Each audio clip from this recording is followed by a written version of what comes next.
Hi friends, bashaskitchen இன்னொரு routine vlogல உங்க எல்லாரையும் வரவேற்கிறேன்.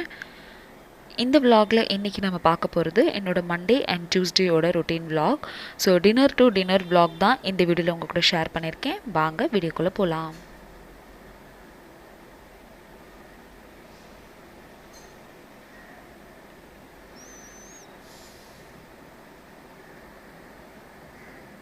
மண்டே காலையிலே பார்த்தீங்கன்னா நான் கொஞ்சமாக காய்கறியெல்லாம் தேவைப்பட்டது வாங்கிக்கிட்டோம்.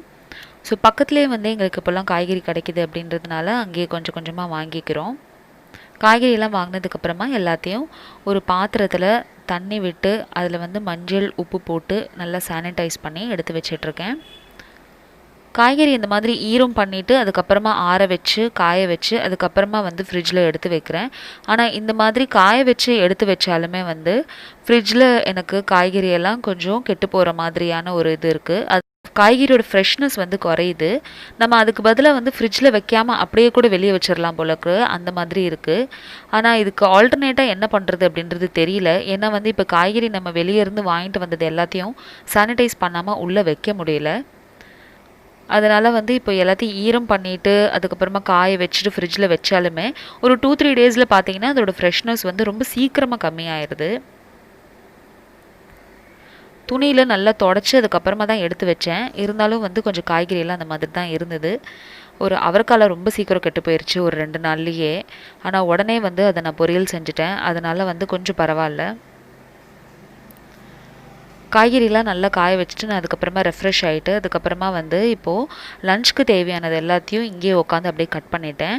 ஸோ லஞ்சில் நம்ம இன்றைக்கி ப்ரிப்பேர் பண்ணக்கூடிய அந்த காய்கறி கழிவுகள் எல்லாத்தையுமே இந்த மாதிரி ஒரு வெளியே ஒரு பேப்பர் வச்சு அந்த பேப்பரில் எல்லாத்தையும் தட்டிட்டேன். இது எல்லாத்தையும் கொண்டு போய் நம்ம கீழே வச்சிட்டோம் அப்படின்னா நம்மளுக்கு டெய்லி பேசிஸில் இந்த ஆட்டுக்குட்டி அப்புறம் இந்த மாடுலாம் வரும் இல்லையா, அது சாப்பிட்றோம். ஸோ ஆடு மாடுலாம் ஏதாச்சும் வருதான்னு சொல்லி செக் பண்ணிவிட்டு அதுக்கப்புறமா இந்த கவர் எல்லாத்தையுமே கொண்டு போய் வெளியே வச்சிட்டேன். வெங்காயத்தோல், பூண்டு தோல், இஞ்சி சொரன்னது, அதுக்கப்புறமா நம்ம கேபேஜ் கூட்டுக்கு ஏதாச்சும் நம்ம கட் பண்ணுறோம் அப்படின்னா அந்த காய்கறியோட அந்த வேஸ்டேஜ் எல்லாமே இந்த மாதிரி கீழே கொண்டு போய் நான் வச்சுருவேன். வச்சுட்டா அங்கே நம்மளுக்கு ஆடு மாடு ஏதாச்சும் இருந்துச்சுன்னா சாப்பிட்றோம். இப்போ காய்கறி எல்லாத்தையுமே தண்ணியிலேருந்து வெளியே எடுத்து ஒரு கவரில் இந்த மாதிரி ஒரு ஷீட்டில் இந்த மாதிரி படர்த்து வச்சுட்டேன். கொஞ்சம் நேரம் இது தண்ணியெல்லாம் ஈத்து கொஞ்சம் காயட்டும் அப்படின்னு சொல்லிட்டு ஃபேன் காற்றுல ஆற வச்சுருக்கேன். நம்ம போட்ட காய்கறி கழிவுலாம் பாருங்கள், ஆட்டுக்குட்டியெல்லாம் எவ்வளோ அழகாக சாப்பிடுதுன்னு.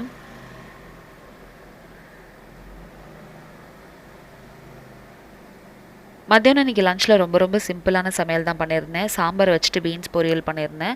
ஸோ டின்னரில் தான் கொஞ்சம் டிஃப்ரெண்ட்டாக ஏதாச்சும் செய்யலாமே அப்படின்னு சொல்லி பிளான் பண்ணியிருந்தேன்.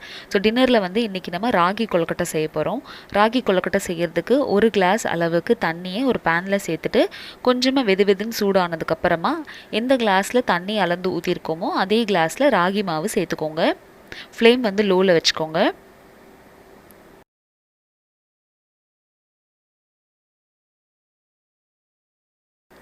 ராகி மாவை இப்போ நம்ம இந்த மாதிரி ரொம்ப மெதுவாக கிளறி விட்டுக்கிட்டே இருக்கணும்.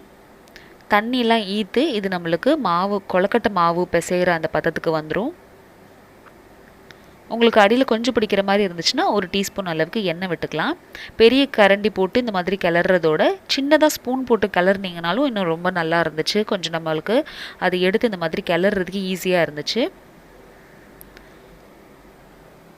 ஒரு 4லேருந்து 5 நிமிஷம் இந்த மாதிரி கிளறிட்டே இருந்தீங்கன்னா இந்த பதத்துக்கு வந்துடும். நம்மளோட மாவு நம்மளோட இந்த நான்ஸ்டிக்கை விட ஆரம்பிச்சிரும். ஸோ இதுதான் இதோட பதம். இந்த பதம் வந்த உடனே ஃப்ளேம் ஆஃப் பண்ணிடுங்க. அடுத்ததான் கொழுக்கட்டைக்கு தாளிக்கிறதுக்கு ஒரு பேனில் எண்ணெய் விட்டுட்டு அதில் கடுகு போட்டு தாளிச்சிக்கோங்க.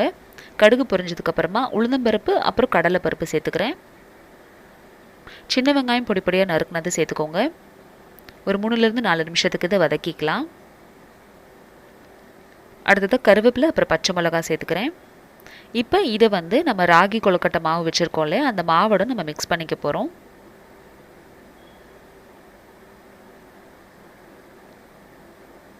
இந்த ஸ்டேஜில் எனக்கு மாவு கொஞ்சம் வெதுன்னு சூடாக இருக்குது. ஆனால் வெங்காயம் எல்லாமே ரொம்ப நல்லாவே சூடாக இருக்குது. அதனால் இதை என்னால் கையில் இந்த மாதிரி மிக்ஸ் பண்ண முடியல. அதனால் ஃபஸ்ட்டு ஸ்பூன் வச்சு மிக்ஸ் பண்ணிவிட்டு அதுக்கப்புறமா மறுபடியும் கையில் மிக்ஸ் பண்ணிட்டேன். மாவு நீங்கள் கிளறும் போதே அதில் 1 டீஸ்பூன் அளவுக்கு உப்பு சேர்த்துக்கோங்க.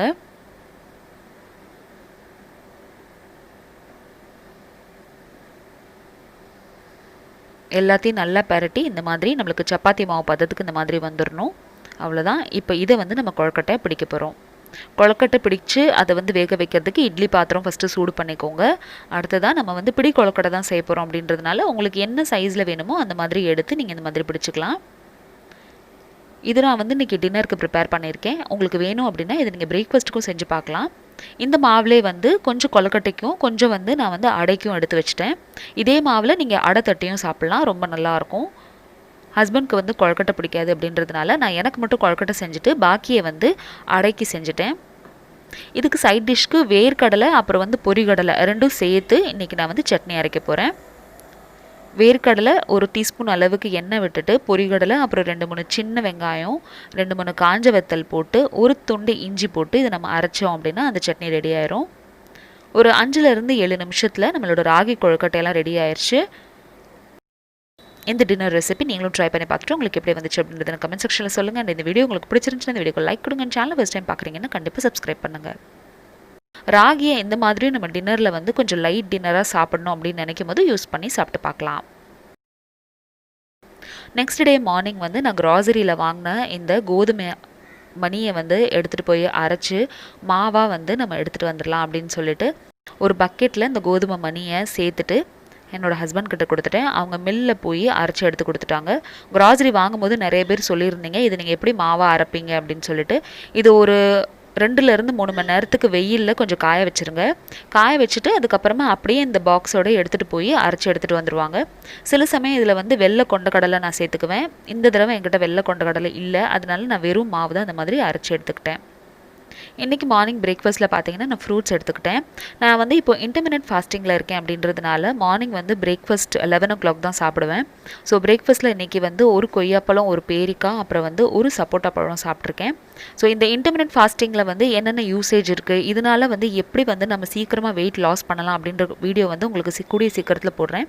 ஏன்னா கடந்த ஒரு 15 டேஸாக வந்து நான் இன்டர்மினன்ட் ஃபாஸ்டிங்கில் தான் இருக்கேன். ஸோ அதால் என்னென்ன எஃபெக்ட் ஆகிருக்கு, என்ன ரிசல்ட் நம்மளுக்கு கொடுக்குது அப்படின்றது வந்து உங்களுக்கு லைவ் ரிசல்ட்டோடு அந்த வீடியோவில் உங்களுக்காக போஸ்ட் பண்ணுறேன். ஸோ பிரேக்ஃபாஸ்ட்லாம் முடிச்சதுக்கப்புறம் இன்றைக்கி நம்ம லஞ்சில் வந்து ப்ரிப்பேர் பண்ணுறதுக்கு நான் ரெடி பண்ணிட்டேன். ஸோ லஞ்ச் இன்றைக்கி வந்து பார்த்திங்கன்னா பாஸ்மதி அரிசி வச்சு குஷ்கா செய்ய போகிறேன். உருளைக்கிழங்கு அப்புறம் பட்டாணி போட்டால் இன்றைக்கி குஷ்கா நம்ம செய்ய போகிறோம். குஷ்காவுக்கு நம்மளுக்கு நிறைய வெங்காயம் தக்காளி தேவைப்படாது. 2 வெங்காயம் 2 தக்காளி இருந்துச்சுன்னா நம்மளுக்கு போதும். லஞ்ச்லாம் ரெடி பண்ணிகிட்டே இருக்கும்போது பார்த்திங்கன்னா நல்லா வந்து சென்னையில் மழை பெய்ய ஆரம்பிச்சிருச்சு.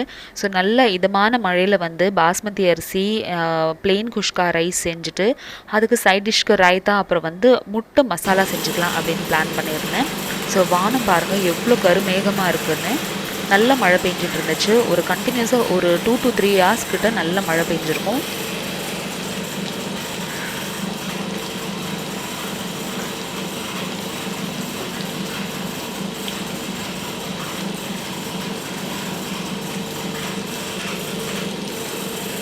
குஷ்கா செய்கிறது ரொம்ப ரொம்ப ஈஸி. என்னோடய ரெகுலர் ஃபாலோவராக நீங்கள் இருந்தீங்க அப்படின்னா என்னோடய நிறைய வீடியோஸில் நான் பிளெயின் குஷ்கா செய்கிறது நீங்கள் பார்த்துருப்பீங்க.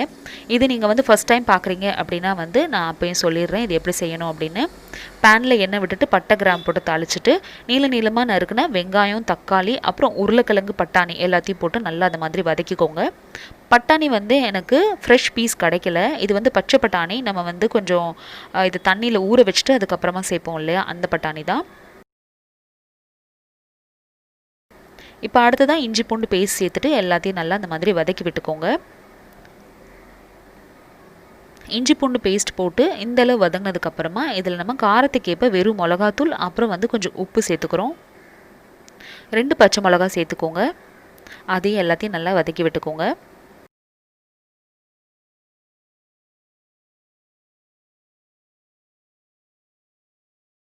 கொஞ்சமாக லெமன் அப்புறம் கொத்தமல்லி இலை சேர்த்துருக்கேன். அப்புறம் தண்ணி விட்டுருக்கேன். தண்ணி வந்து 1 கிளாஸ் அளவு அரிசிக்கு நான் இங்கே 2 கிளாஸ் அளவுக்கு தண்ணி விட்டு தேவையான அளவு உப்பு சேர்த்துட்டு எல்லாத்தையும் நல்லா கலந்து விட்டுட்டு தண்ணியை கொதிக்க விடுங்க. தண்ணி கொதிச்ச உடனே வந்து நம்ம ஊற வச்சிருக்கிற பாஸ்மதி அரிசியை சேர்த்துருங்க. பாஸ்மதி அரிசி இங்கே நான் வந்து கிட்டத்தட்ட ஒரு அரை மணி நேரமாக ஊற வச்சுருந்தேன். இப்போ எல்லாத்தையும் நல்லா கிளறி விட்டு ஒரு 5 நிமிஷத்துக்கு ஃபுல் ஃப்ளேமில் இதை வேக விடுங்க.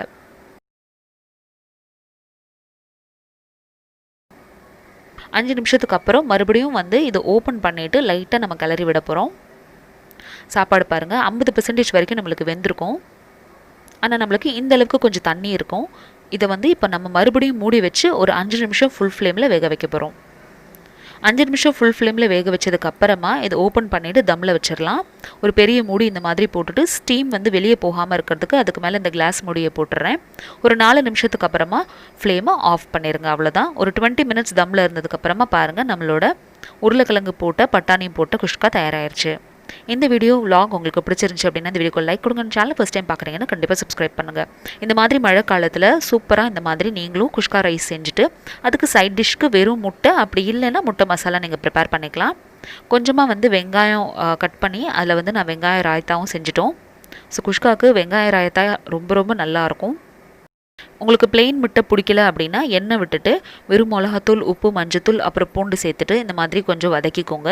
வதக்குனதுக்கப்புறமா நம்ம அவிச்சு எடுத்து வச்சுருக்க முட்டையை எல்லாத்தோடும் இந்த மாதிரி கிளறி விட்டுருங்க. முட்டை மசாலாவும் தயாராகிரும். இந்த 2 ரெசிபி ரொம்ப ரொம்ப ஈஸியாக நம்ம ப்ரிப்பேர் பண்ணிடலாம். கண்டிப்பாக ட்ரை பண்ணி பார்த்துட்டு எப்படி வந்துச்சுன்னு சொல்லுங்கள். இன்னொரு இன்ட்ரெஸ்டிங்கான வீடியோவில் அடுத்து உங்களை வந்து சந்திக்கிறேன். தேங்க்யூ ஸோ மச் ஃபார் வாட்சிங். பாய்.